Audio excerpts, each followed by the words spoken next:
안녕하세요, 홍승임 변호사입니다. 오늘 이 시간에는 징계 처분의 효력을 정지시킬 수 있는 방법에 대해서 말씀드리고자 합니다.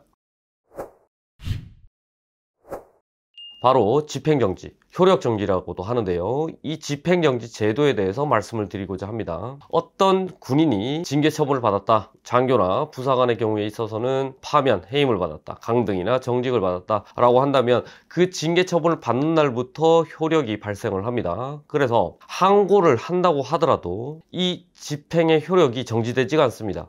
해서 파면이나 해임을 받았다고 하면 항고를 하더라도 그 즉시 군복을 벗어야 되는 그런 상황입니다. 물론 파면의 경우에 있어서는 제적됨과 동시에 연금 또한 박탈되게 되겠죠. 강등 같은 경우에도 역시 마찬가지입니다. 한계급 낮은 상태로 계속 군복무를 해야 되는 상황이고, 정직 같은 경우에도 마찬가지입니다. 병사들의 경우에는 그 정도가 더 심합니다. 예를 들어서 전역을 얼마 남겨두지 않은 상태에서 군기교육대 처분을 받았다, 군기교육대 10일 처분을 받았다 라고 한다면은 그 일수만큼, 그 기간만큼 더 군복무가 연장이 되게 됩니다. 그렇기 때문에 전역을 하고 싶어도 전역을 할 수가 없죠. 군기교육은 군기교육대로 받고 그 나머지 일수만큼 군복무를 더 해야 된다는 것입니다. 그래서 우리 행정소송에서는 집행정지라는 제도를 두고 있습니다. 행정소송을 한다고 해서 곧바로 집행정지가 되는 게 아닙니다. 행정소송 같은 경우에는 내가 예를 들어서 강등 처분을 받았다라고 하면 이 강등 처분을 취소해달라는 소송이 바로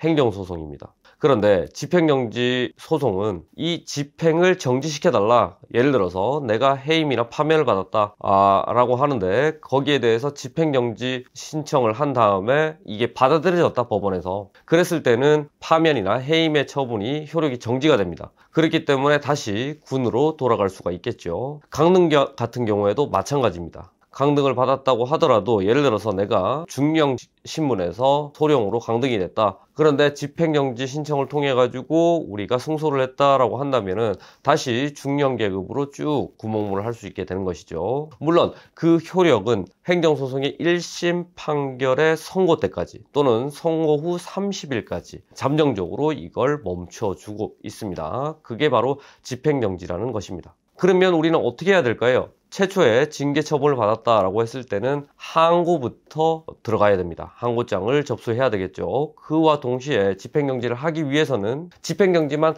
할 수가 없습니다. 해서 집행정지는 아들이고 행정소송이 엄마다, 이렇게 생각하시면 됩니다. 그래서 세트로 들어가 줘야 됩니다. 행정소송 없이 집행정지만 들어가게 된다면 각하 결정을 받게 될 것입니다. 해서 항고는 항고대로 군내에서 하는 것이고, 행정소송을 법원에 제출하면서 접수를 시키면서 집행정지까지 같이 걸어줘야 됩니다. 항고 같은 경우에 있어서는 군내에서 벌어지는 절차고요. 행정소송과 집행정지는 일반 법원에서 진행이 됩니다. 서울 같은 경우에는 서울행정법원, 강원도 같은 경우에는 춘천지방법원, 대전 같은 경우에는 대전지방법원, 이렇게 각 관할이 정해져 있습니다. 해서 그 관할하는 법원에 행정소송과 함께 집행정지를 걸어줘야 됩니다. 항고, 집행정지, 행정소송의 차이점에 대해서 말씀드리면, 항고 같은 경우에는 이전 시간에 수차례 걸쳐서 말씀드렸었고, 행정소송 같은 경우에는 시간이 굉장히 꽤 걸립니다. 해서 한 번으로 보통 끝나지 않습니다. 왜냐하면 행정소송 같은 경우에는 이 처분을 자체를 취소를 해야 되기 때문에 우리의 입장에서는 이 처분 자체가 잘못됐다, 재량권 일탈남용이든 아니면 아예 징계 사유가 없든 이 부분에 대해서 적극적으로 다퉈줘야 되기 때문에 한 번으로 그치지 않고 두 번째 길, 세 번째 길, 증인까지도 신청해서 이루어지는 경우가 많습니다. 그런데 집행정지 같은 경우에는 굉장히 단시간 내에 이루어집니다. 왜냐하면 시간이 가면 집행정지 실익이 없기 때문입니다. 해서 집행정지 같은 경우에는 보통 한 달 이내에 결정까지 다 받게 되는 구조입니다. 해서 집행정지 신청을 하게 되면 최초로 집행정지 신청서를 제출하고 그 이후에 기일을 잡습니다, 법원에서. 그러면 그 기일에, 신문기일이라고 합니다. 그 신문기일에 출석을 해서 소명을 다 해야 됩니다. 그 이후에 길게는 일주일이지만 짧게는 하루 이틀 만에 결정이 나오기도 합니다. 제 최근 사례를 보면 어떤 인원이 전역을 불과 얼마 남겨두지 않고 병사였는데 군기교육대 처분을 받습니다. 자기는 이미 전역한 다음에 해외로 갈 예정을 하고 있다. 또는 학교로 다시 돌아갈 준비를 하고 있었다, 또는 직장에 들어갈 준비를 하고 있었다. 그런데 갑자기 이런 군기교육대 처분을 받게 되니까 그 일수만큼 군복무가 늘어나니까 굉장히 나한테는 심대한 타격이 있다라고 해서 저를 찾아오셨는데요. 결국에 신문기일에 가서 저는 이 인원이 이 군기교육대 처분으로 인해서 전역을 할 수 없게 되니까 그 일수만큼 군복무를 더 해야 되니까 내가 예정하고 있었던 그런 것들을 할 수가 없게 되었다. 이거는 돌이킬 수 없는 손해에 해당한다라는 점을 적극 소명했습니다.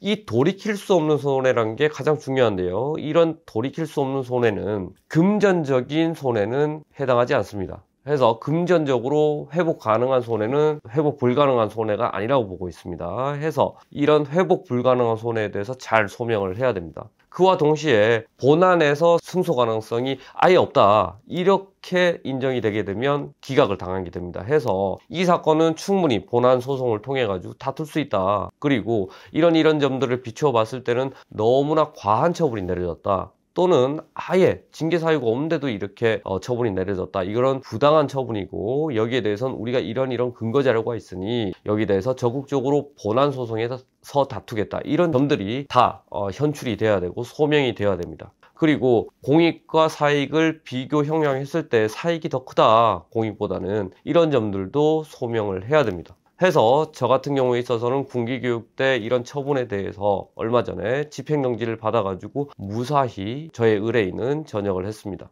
해임이나 파면, 예를 들어서 장교가, 부사관이 해임이나 파면을 당했다, 이런 부분도 역시 마찬가지입니다. 해임당했다고 해서, 파면당했다고 해서 금전적인 손해에 해당한다, 이런 점들은 큰 의미가 없고요. 이걸로 인해 가지고 내가 돌이킬 수 없는 손해가 발생했다 라고 했을 때는 집행정지에 있어서 승소 가능성이 있게 됩니다. 특히나 강등을 받게 되었을 때는 자신보다 계급이 낮았던 인원들한테 경례를 하고 다녀야 됩니다. 그거는 정말 돌이킬 수 없는 손해에 해당할 수 있겠죠. 이런 점들이 적극적으로 소명돼야 된다는 말씀을 드립니다. 저 같은 경우에 있어서는 장교, 부사관, 병사들 가릴 것 없이 이 집행정지 신청을 통해 가지고 다수의 승소 경험이 있습니다. 해서 여러분들께서 징계 처분을 받았는데 이 부분에 대해서 도저히 납득할 수가 없다, 당장이라도 이런 손해를 감내하기는 너무나 힘들다, 너무나 가중하다 라고 했을 때는 저 홍승민 변호사를 찾아주시기 바랍니다. 집행정지 신청에 있어서 최선을 다해서 여러분들을 도와드릴 것입니다.